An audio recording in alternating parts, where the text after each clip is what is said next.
Y yo me quedo ahora con otra cosa. Nos vamos como a relajar un poco, a ponernos en situación 2015. Digo yo 2015 porque, claro, algunos si me los llevo justo al año en el que hemos comenzado a contar la historia ni habían nacido. Pero lo digo para los más jóvenes y para los más mayores que no investigaron en su momento, lo que tratamos de hacer con Crisol de Culturas cada 15 días es eso, ponernos en situación. El año que viene será un año importante para la ciudad, un año de conmemoración y bueno, vamos a oír hablar mucho de la llegada de los portugueses, de por qué no, de por qué sí, de qué conmemoramos, qué no. Y bueno, para allanar ese camino, para que no nos coja todo de sorpresa, pues Crisol de Culturas, a través o con Jorge Parrado, nos está ayudando a ponernos en situación. El otro día, Jorge, buenas tardes. Hola, buenas. El otro día veíamos, nos explicabas por qué querían llegar hasta Ceuta. Los motivos que causaron la llegada de los portugueses. ¿Qué marcaba, qué pensaban los portugueses de por qué había que llegar hasta aquí? Primero fue eso, y luego, al margen de por qué, cómo lo prepararon. Luego nos quedamos en un dato muy importante que nos contabas, que decía que Ceuta era, de alguna manera, la llave, ¿no? La llave del Mediterráneo. Había tres llaves, pero bueno, Ceuta era una de esas tres llaves importantes, y si quiere partimos de ahí, para que reiniciemos nuestro viaje. Hemos recordado un poquito. Venga. Bueno, pues aquí vemos el portulano que se indicaba, para indicar la importancia del puerto, la importancia del puerto, pues los portulanos de cualquiera de las ciudades la hacían marcar con dos llaves, o sea, con un número de llaves. El número máximo de llaves eran dos, y en Ceuta tenía ese número máximo de llaves. Y el número máximo de vástagos de cada llave eran 6, y también Ceuta lo tenía. También vemos que la península de Tres Forcas, a la altura de Melilla, al norte de Melilla, también tiene la misma bandera roja, pero con una llave. Esto algunos historiadores, bueno, estamos justo antes de la llegada de los portugueses. Todavía no han llegado, sí. Porque algunos historiadores indican que hubo un tiempo en que se supone que estos dos reinos de taifa independientes unieron sus fuerzas para controlar aún más, si cabe, el estrecho. Como hemos dicho antes, ruta de las especias, etcétera, etcétera, etcétera. Era como un centro comercial del Mediterráneo, se encontraba de todo, todas las especias, todos los productos procedentes de la seda, de las Indias, productos como el oro procedentes del sur de África, del sur del Sáhara, y productos del norte de Europa, que llegaban, recalaban en el puerto y era punto de reparto, digamos, entre era el gran súper, el supermercado. Ahí llegaba todo y luego cada uno venía y hacía la compra que le apetecía, vale. Bueno, también hay que decir que en la época meriní, como hemos dicho antes, también, los reinos de Taifa, etcétera, etcétera, también en la época meriní, los propios meriníes están cansados de ser atacados por otras taifas, queriendo tener el control de Ceuta. Para ello construyen lo que es el Afrao al-Mansura, que es lo de la barriada del Mixto, vamos, las murallas meriníes, ¿vale? Para impedir, incluso los propios caballas que vivían en la ciudad atacaban a los propios meriníes que habían conseguido la taifa de Ceuta. Entonces, para evitar, digamos, o para cubrirse las espaldas, el propio sultán meriní, Abu Said, pues mandó construir las murallas meriníes para tener controlada al centro de la ciudad, lo que estamos en Gran Vía, etcétera, y para salvaguardarse en su palacio, que era Al-Mansura o Afra. Para hacernos idea de la cantidad de personas que había en Ceuta, podemos decir que la población de Ceuta se dispersaba desde el Monte Hacho, ¿vale?, hasta esta ciudad Al-Mansura o Afra, hasta la barriada del Mixto. Hasta el Mixto. Contando con una población de unas 30.000 personas. Caray, en aquella estamos época, hablando de la Edad Media.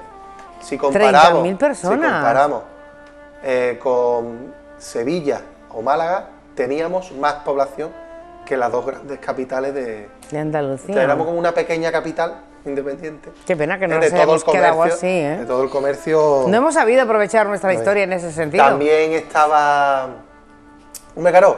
¿qué se intenta? Pues bueno, estos pequeños detallitos históricos, pues contarlos, ¿no? Después de todo lo que se ha pasado, pues contar también lo positivo. Lo bueno que teníamos en ese También momento. estaba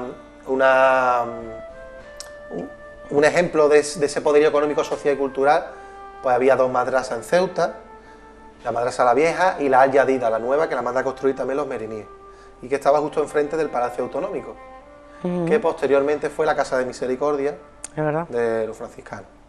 Bien, bueno, visto todo este poderío económico social, pues pone rumbo a Portugal. Portugal dice, ahí tengo yo un chollo que me lo tengo que quedar como sea, se embarcan y vienen. Para usarla como punta de lanza de todos los grandes descubrimientos que estaban por llegar, ¿vale? Para aprovecharse de este poderío económico.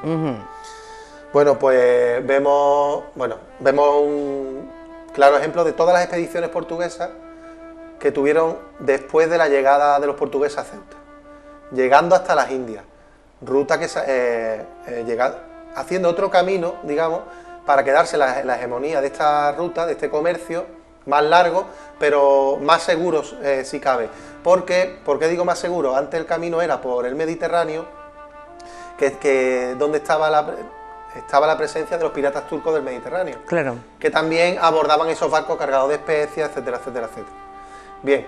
Crearon otra ruta. Otra ruta, se queda con la ruta, van larga, descubriendo distintas ciudades, nuevas ciudades, nuevos inventos, nuevas culturas, nuevas músicas, tipos de escritura. Claro, digamos, empieza el Renacimiento, ¿no? Empieza la Edad Moderna, la edad temprana de la Edad Moderna. Bueno, pero antes de realizar todo este viaje, pues tienen que prepararlo y llegar a Ceuta. La imagen que vemos ahora es Lisboa. Realmente no se prepara. No se prepara. La siguiente, exacto. No se prepara en Lisboa. Ah, ¿no? Se prepara en 2 ciudades. En Oporto, que es la ciudad de nacimiento de Enrique el Navegante, ¿vale? Y la de Enrique el Navegante, y en Lisboa. Enrique el Navegante sale desde Oporto en mayo de 1415, desde Oporto hacia Lisboa, hacia esta ciudad, para reunirse con sus hermanos que estaban esperando parte de la otra flota. Se unen las 2 flotas, esta flota se prepara en total secretismo frente a las otras potencias europeas que también quería expandirse, Castilla, claro, nadie Francia, dice nada. Inglaterra, etcétera, etcétera, etcétera. Incluso estaban expandiendo el bulo de que iban a ir al norte contra Holanda. Ajá. ¿Vale? Para despistar. Para despistar. Bueno, en esta ciudad de Lisboa siempre hemos dicho que Ceuta forma parte, cuando llegan los portugueses, de un estado moderno, ¿no? Y lo podemos ver en esta imagen, como en la ciudad. En las ciudades medievales estaba el castillo, digamos, del rey, y a las afueras los ciudadanos, los plebeyos, ¿ves? Aquí no. Aquí no. Aquí, si nos damos cuenta, en distintas partes de la ciudad, a medida que se agranda la ciudad, las murallas van cubriendo, la van defendiendo. Lo podemos ver en los extremos, donde están los arrabales, que son los campos de cultivo.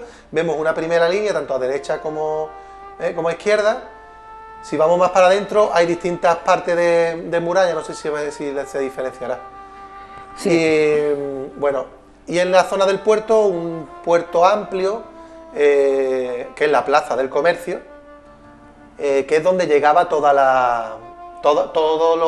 estos, digamos, todas estas expediciones marítimas, etcétera, que venían a Portugal.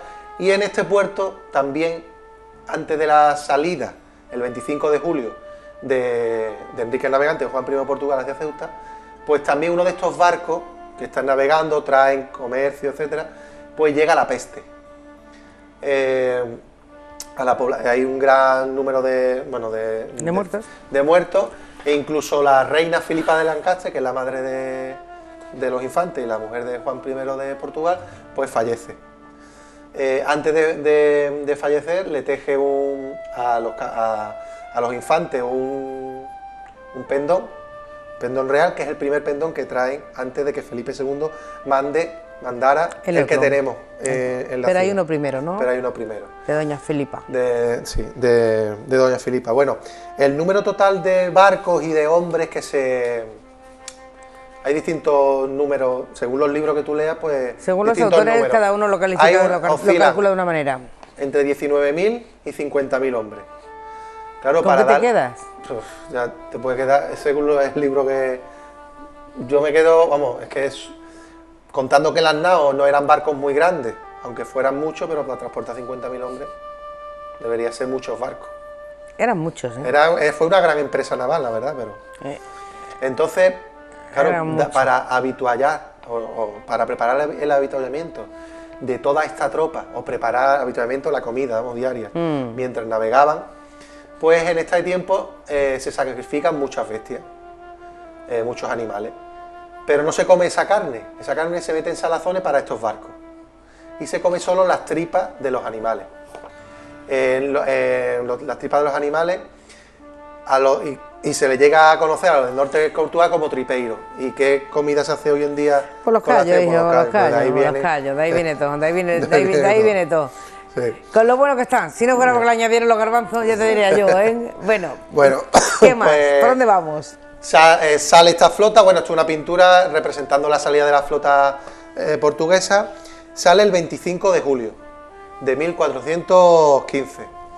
El 26 del mismo mes doblan el Cabo de San Vicente, ¿vale? Y al llegar a doblar este cabo, Juan I de Portugal, hemos dicho que preparó esto con total secretismo. Ni los hombres ni los marineros sabían dónde iban. Bueno, pues en este punto del viaje ya indicó que iban para Ceuta. Bien. Me veis que estoy sí, tú nada, todo lo tuyo. Tú... Unos datitos porque... Bien, bueno, el 30 de julio partieron hacia Faro, descansaron una semana y el 7 de julio de 1400, el 7 de agosto ponen rumbo a Algeciras. Algeciras anclan sus naves el día 10 de agosto y recordamos que Algeciras en esta época es una ciudad totalmente arrasada, ya lo decíamos. Frente al avance castellano, el sultán pues manda a arrasar la ciudad y desde 1379 hasta 1472 es una ciudad totalmente arrasada, por lo que solo queda el reino nazarí de Granada, que va desde Gibraltar hacia Granada. Cuando el sultán o el califa nazarí de Granada ve toda esta flota anclada en Algeciras, ¿qué se cree? Que lo van a atacar a ellos. Manda a uno de sus emisarios cargado de oro, joyas, especias al rey de Juan I como una especie de soborno para que no atacara su ciudad, sin saber realmente que iban a cruzar el estrecho. Bien. Pero se quedaron con todos los regalos. Hombre, claro, se recaudó y pasó el estrecho. Vale. El 12... ya no me meto contigo, me voy. Me voy, pero yo no venía para acá. Vale. Bien, el 12 de agosto pues cruzan todo el estrecho, pero una fuerte niebla hace que las naos, las embarcaciones más grandes, se desplazaran hacia Málaga, ¿vale? Llegando solo a la bahía norte de Ceuta las embarcaciones más ligeras, las fustas y las galeras. Incluso produciéndose distintas escaramuzas, ya sabían los meriníes que algo estaba pasando, ¿no? Que algo se preparaba. El 14 de agosto, el rey Juan I se reúne con el consejo y deciden anclar en Barbacote, o sea, anclan en la bahía sur, sin tocar tierra, en la bahía sur de Ceuta, a la altura del castillo de Desnarigado, a la espera de las naos para unirse en Málaga. Vuelven a atacar, pero esta vez es otro temporal, un temporal de levante, el que hace dispersar ya a todas las embarcaciones entre Algeciras y Málaga. Este consejo le dice al rey Juan I que cesen el empeño, que se van a perder mucho material, pero los infantes insisten, dicen que no, hombre. Que el navegante que no, que es una ciudad que hay que tomar para empezar todos los viajes de descubrimiento, con todo lo que hemos dicho antes, volvemos a repetir, paso de especias, oro, etcétera, etcétera, etcétera.